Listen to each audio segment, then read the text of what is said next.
Rentable, pas rentable, aujourd'hui on est à Châteauroux. J'ai trouvé une maison sur le Bon Coin de 80 mètres carrés, un 3 pièces qui a l'air un peu craignos, vous allez voir. Donc de l'extérieur déjà c'est pas ouf ouf, c'est clairement le bordel. L'intérieur mon gars ça date des années 50, tu le vois là avec ses portes, les murs qui sont quand même crado. Moi, quand je vois ça, je me dis, cool, il y a certainement pas mal de choses à faire pour rénover ce bien. Là, on voit la cuisine vraiment à l'ancienne, donc il y a le plafond d'ailleurs qui se défait un peu, vraiment tout à refaire. Typiquement, l'espace arrière, je pense qu'il est totalement exploitable. Donc, je vais commencer à rentrer les informations dans mon petit tableau. La surface que j'ai initialement, elle est de 80 mètres carrés. Elle en veut 91 375 euros. Je vais regarder le prix moyen à Châteauroux du mètre carré. Ce bien-là, il se trouve vraiment dans le centre de Châteauroux. Je crois que c'est dans ce coin-là. Donc, on est à 1292 euros du mètre carré. Et là, Micheline, elle me le vend à 1142 euros du mètre carré. Bon, j'ai pas un discount de malade hein, par rapport à l'état du bien.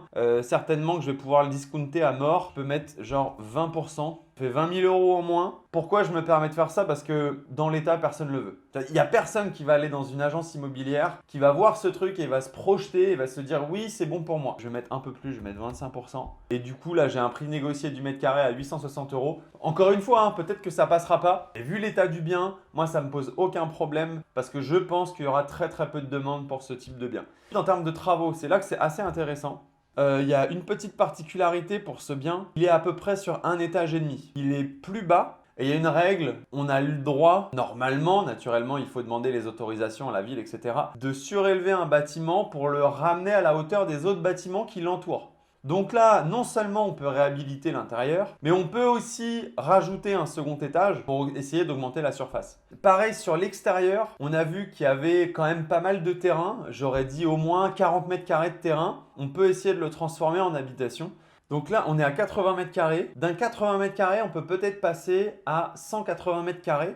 Donc là, si je le fais passer à 180 mètres carrés, par contre que je fais des travaux de malade mental. Typiquement, les 80 mètres carrés existants, il faut que je fasse quand même du bon gros travaux de réaménagement qui me coûtent à peu près 1000 euros du mètre carré. Ça, c'est le premier truc. Et ensuite, j'ai 100 mètres carrés où là, il faut que je rajoute du toit. Faut que de l'extérieur, en fait, je construise une maison. Je me dis que je suis à au moins 1250 euros du mètre carré, minimum pour cette réhabilitation-là. Donc, en tout, mes travaux, ils peuvent me coûter quelque chose comme 205 000 euros. 205 000 euros pour transformer ce truc-là en rajoutant un étage supplémentaire, en venant créer des logements à l'extérieur. Au final, c'est un projet qui me coûte 278 671 euros. Donc on me conseille un apport de 55 000 euros et si je fais un prêt sur 25 ans, ça me coûte 1084 euros par mois. À Châteauroux, le prix du mètre carré, il est à 9 euros.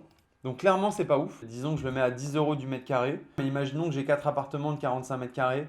Donc ça fait 4 fois 45. 1800 euros de loyer avec mes 4 appartements. Au final, ça peut quand même faire un petit cash flow sympathique de 716 euros brut. Mes 1800 euros de loyer, moins mon crédit à 1084 euros. Attention, c'est brut, hein, donc il y a toutes les charges qui viennent s'ajouter en supplément de ça. La rentabilité brute, elle est à 7,8%. 7,8%, c'est pas mal. On se rapproche des 8%. Les 8%, c'est à peu près la barrière qui nous permet à la fin, sur le net-net, d'être à peu près à l'équilibre, à zéro. Donc à la fin de cette opération, certainement que ça nous coûterait encore quelques euros tous les mois. Mais en tout cas, 7,8%, ça commence à être plutôt pas mal. Donc ici, c'est plutôt intéressant. Par contre, moi, ce qui me fait peur, c'est la revente.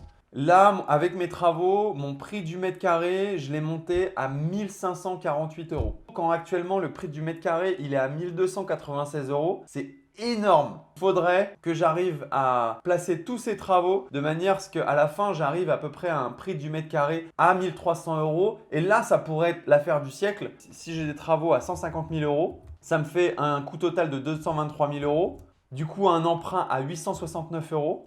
Et là, ça commence à être monstrueux. J'ai 1800 euros de loyer tous les mois qui tombent et mon crédit qui est à 870 euros. Donc un cash flow brut à 931 euros et une rentabilité qui est quasiment proche des 10% avec une plus-value à la revente. Je peux aller visiter, aller faire venir un professionnel, lui demander si c'est réaliste de faire tous ces travaux pour 150 000 euros. Je pense que clairement, ça ne l'est pas. Si par magie à Châteauroux, il y a des mecs qui sont capables de faire des miracles et créer cet immeuble pour 150 000 euros, eh ben j'ai envie de te dire qu'on y va. C'est un go pour ce cas-là, c'est un no-go si c'est 200 000 euros de travaux.